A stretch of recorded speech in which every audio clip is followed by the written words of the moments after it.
Hello बच्चों, let's read this question. The question says, how does PS2 supply electrons continuously in non-cyclic ETS? तो अब question पूछ रहा है कि कैसे आपका जो फोटो सिस्टम 2 है वो लगातार अपने इलेक्ट्रॉन्स जो हैं वो कंटिन्यूसली उसकी जो सप्लाई जो होती है उसमें होती रहती है in non cyclic electron transport system. तो हम बात करते हैं अपने की कॉन्सेप्ट की कॉन्सेप्ट कॉन्सेप्ट इसमें हमारा आ गया non cyclic electron transport system. अब ये नॉन साइक्लिक इलेक्ट्रॉन जो सिस्टम है हमारा, तो इसके बारे में हम बात करेंगे। यहाँ पे इसमें भी बात करते हैं कि जो फोटो सिस्टम 2 है, क्योंकि नॉन साइक्लिक के अंदर क्या आता है कि नॉन साइक्लिक की अगर हम बात करते हैं तो इसके अंदर क्या है, photo system 1 and photo system 2 both are involved both are involved।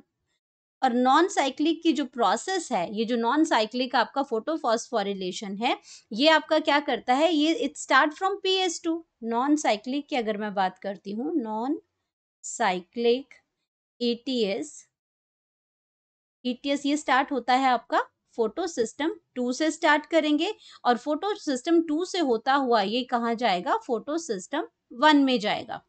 तो हम यहाँ पे क्या कर रहे हैं, कंटिन्यूसली में हमारे जो इलेक्ट्रॉन, जो कि इलेक्ट्रॉन ETS की फुल फॉर्म ही क्या है, electron transport system, electron transport system, transport system. तो अगर मैं इलेक्ट्रॉन ट्रांसपोर्ट सिस्टम की बात करती हूँ, यहाँ पे अगर मैं नॉन साइक्लिक को अगर मैं बनाना शुरू करती हूँ, तो यहाँ पे हमारा क्या आ गया, ये हमारे फोटो सिस्टम 2 से शुरू होता है। यहाँ पे हमारा क्या आ गया, फोटो सिस्टम 2 आ गया, जो कि आपका लाइट जो है एब्जॉर्ब करता है, जो वेवलेंथ है उसकी वो 680 नैनोमीटर है इसमें। ये आपका फोटो सिस्टम 2 आ गया। यहाँ पे आपका क्या हो गया, सन की एनर्जी मिल गई। सन की एनर्जी जब यहाँ पे मिली तो हमारे पास यहाँ क्या आ गया, इलेक्ट्रॉन एक्साइट हुआ। अपने इलेक्ट्रॉन इसने क्या किया, एक्साइट किए, और यहाँ पे इस इलेक्ट्रॉन को किसने एक्सेप्ट कर लिया, प्राइमरी एक्सेप्टर ने कर लिया। प्राइमरी इलेक्ट्रॉन एक्सेप्टर यहाँ पे हमें मिल गया। अब प्राइमरी इलेक्ट्रॉन एक्सेप्टर से जब मिला तो इसने क्या किया, अपने इलेक्ट्रॉन को आगे ट्रांसफर किया, इसने अपने इलेक्ट्रॉन्स को आगे ट्रांसफर किया। अब ये सारा क्या है, जब ये इलेक्ट्रॉन ट्रांसफर हो रहे हैं, यहाँ पे क्या हो रहे हैं, इलेक्ट्रॉन ट्रांसफर हो रहे हैं सारे। तो इलेक्ट्रॉन ट्रांसफर हो रहे हैं, जैसे प्राइमरी एक्सेप्टर्स की अगर मैं बात करती हूँ तो उसको हम क्या कहते हैं, फियोफाइटिन कहते हैं। उसको हम क्या कहेंगे, फियोफाइटिन है, फियोफाइटिन है जो आपका प्राइमरी इलेक्ट्रॉन एक्सेप्टर्स हैं। और उसके बाद आपके साइटोक्रोम कॉम्प्लेक्सेस आते हैं यहाँ पे, जैसे फॉर एग्जांपल आपका सबसे पहले आपका प्लास्टोक्यूनिन आता है, फिर आपका साइटोक्रोम B6F आता है, एंड देन आपका प्लास्टोसायनिन आता है। तो सारे इलेक्ट्रॉन ट्रांसफर करते हैं और यहाँ पे ये अंदर इन्वॉल्व हो जाता है PS1 के अंदर। ये हमारी नॉन साइक्लिक फोटोफॉस्फोरिलेशन है। यहाँ पे भी सेम प्रोसेस इलेक्ट्रॉन्स की चलती है, लेकिन हमें पूछा गया है इसमें कि ये जो आपका PS2 सिस्टम है, तो PS2 में ये कह रहा है कि ये जो इलेक्ट्रॉन, अपने इलेक्ट्रॉन तो क्या कर रहा है, ये कंटिन्यूसली ट्रांसफर करता जा रहा है, तो इसके अंदर डेफिशिएंसी हो जा रही है कि भाई मैंने तो अपना इलेक्ट्रॉन ट्रांसफर कर दिया, now I don't have any other electron, मेरे पास इलेक्ट्रॉन नहीं है। तो इसकी इलेक्ट्रॉन्स की कमी को पूरा करने के लिए यहाँ पे क्या आ गया हमारे पास, यहाँ पे हमारे पास आ गया वाटर। उसने कहा ठीक है, मैं वाटर वाटर की ब्रेकडाउन की, जैसे यहाँ पे, तो वाटर के ब्रेकडाउन पे क्या निकला, प्रोटॉन्स निकले, प्रोटॉन्स के साथ साथ क्या निकला, इलेक्ट्रॉन्स निकले, और इलेक्ट्रॉन के साथ यहाँ पे ऑक्सीजन भी रिलीज हुई जो कि एयर में चलेगी। ये जो प्रोटॉन्स हैं ये आपके इसमें, ये आपका NADP जो PS1 में आपका NADP बनेगा, वो रिड्यूस करने के लिए ये NADPH बनता है, वहां यूज होगा।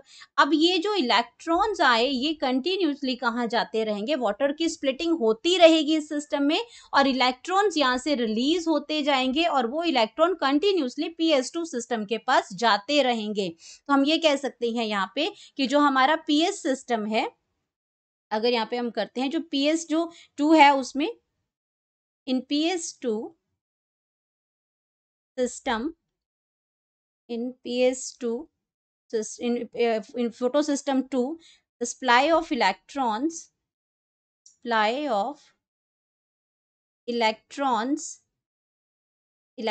are given by, और इलेक्ट्रॉन्स भी कैसे चाहिए, कंटिन्यूसली, इलेक्ट्रॉन्स कंटिन्यूसली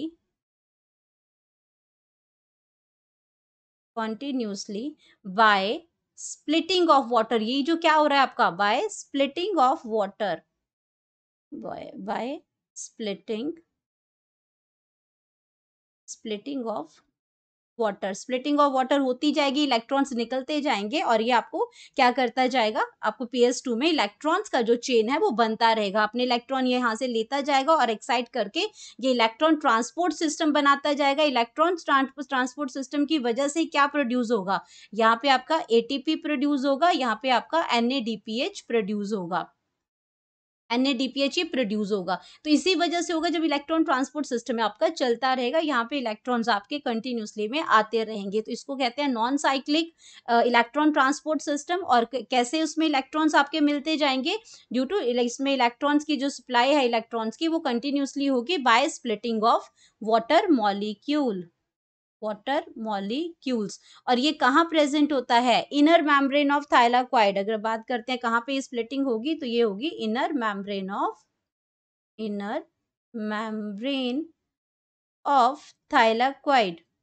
थाइलाक्वाइड में ही क्यों होगी, क्योंकि जो ये आपका किसका पार्ट है, ये लाइट रिएक्शन का पार्ट है। अगर फोटो सिस्टम 1 इन्वॉल्व होते हैं, 2 इन्वॉल्व होते हैं, तो ये आपका क्या है, लाइट रिएक्शन है। क्योंकि इसीलिए लाइट रिएक्शन कहाँ पे होती है, थाइलाक्वाइड में होती है। तो वाटर की जो स्प्लिटिंग है वो भी आपकी इनर मेम्ब्रेन ऑफ थाइलाक्वाइड के अंदर प्रेजेंट होती है।